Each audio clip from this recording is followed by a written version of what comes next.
Okay, Shalom. Going over Joel, second chapter.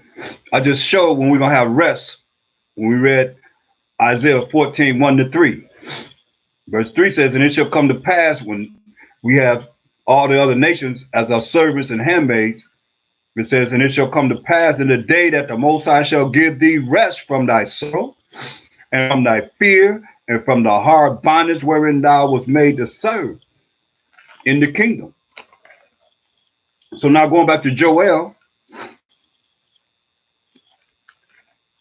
the second chapter, which we're precepting,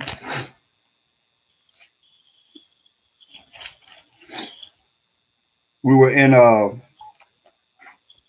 verse 20 when it says, but I will remove far off from you the northern army.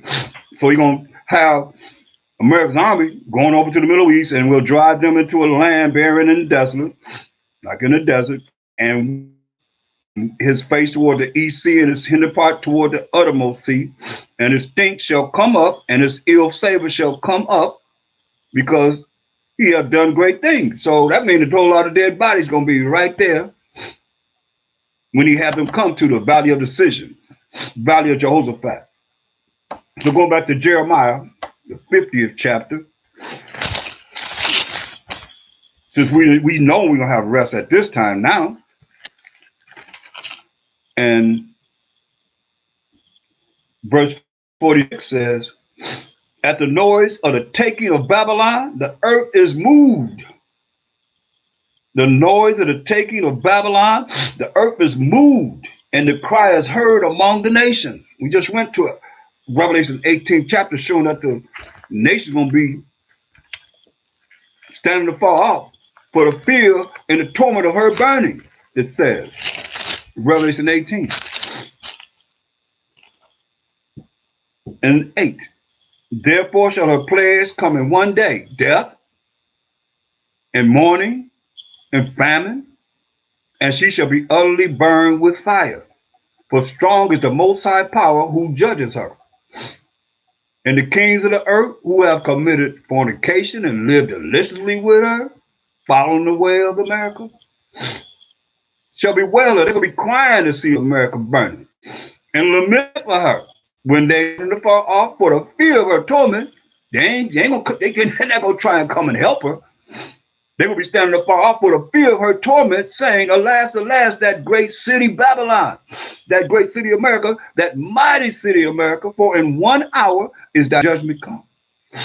The merchants of the earth shall weep. They're going to be crying and mourn over her. For no man buyeth her merchandise anymore. So just say, most I say it's gonna be burned up. Go to Jeremiah 50 and 40. He said, Jeremiah 50 and 40. As the Most High overthrew Sodom and Gomorrah and the neighbor cities thereof, said the Most High, so shall no man abide there, neither shall any son of man dwell therein. See, just the way it is. It's going down. Prophecy, as it is written. Who's gonna stop the hand of the Most High? Well, let's look at. We went through a lot showing what we have to do as a children of Israel and pleasing the Most High, keeping His law, statutes, commandments, so that we don't get caught up in this fire that's going to burn if we there.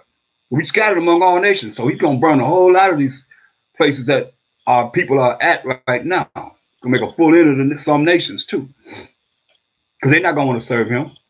If He said a nation, a kingdom that will not serve Him, let's get it. Go to Isaiah 60 and 12. Isaiah 60 and 12. For the nation and kingdom that will not serve him shall perish. They're going to be destroyed. Yeah, those nations shall be utterly wasted. See? But you're going to have a remnant of the nations that's going to serve him, or mostly all these nations. But those that don't want to serve him, he's going to get rid of them. He's going to destroy them. So Joel 2 and 21. I did a whole series on this whole chapter. You can go on my YouTube page, Freestyle Wam, and look at from 1 on down. We're in Joel, the second chapter, verse 21. It say, fear not, O land, be glad and rejoice, for the Most High will do great things.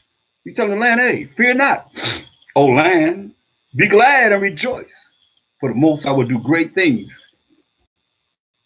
Why is he speaking to the land? Let's go to the fourth chapter, Baruch, the fourth chapter, and we'll see why he's speaking to the land. The land had to speak to us and gave us solutions and what we should do. But you think we want to hear it? Until this day, I hope someone's ears are open to hear this. Baruch, the fourth chapter, the eighth verse. It said, ye have forgotten the everlasting power that brought you up, and ye have grieved Jerusalem that nursed you. This is the land. So we forgot the Most High, everlasting power that brought us up. And ye have grieved Jerusalem, grieved the land that nursed you. So we grieved the land that nursed us. But she saw, when the land of Israel saw the wrath of the Most High covered upon you, she said, hearken. The land told us, listen, all you that dwell about Zion, the Most High have brought upon great mourning. That's why he's telling the land in Joel 2 and 21, fear not, O land, be glad and rejoice, for the Most High will do great things. Because the land is telling you in Baruch 4. But when she saw, verse 9, for when she saw the wrath of the Most High coming upon you, she said, hearken, O ye that dwell about Zion, the Most High hath brought upon me, the land, great mourning. That's why the Most High telling the land to rejoice. Because it was mourning, and it's still mourning until we get back to that land, the children of Israel. For I saw the captivity of my sons and daughters, which the everlasting brought upon them. He brought upon us because we didn't want to follow the law, statutes, commandments. He said, hey, you follow me, I'll bless you above all nations. You don't, I'm gonna curse you.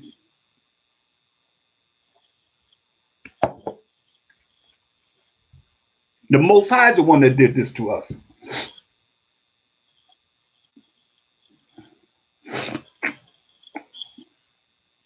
Verse 11. With joy did I nourish them. Say the land was glad to nourish us, but sent them away with weeping and mourning. Sent us away crying and mourning. Let no man rejoice over me, a widow. This is the land speaking. And forsaken of many,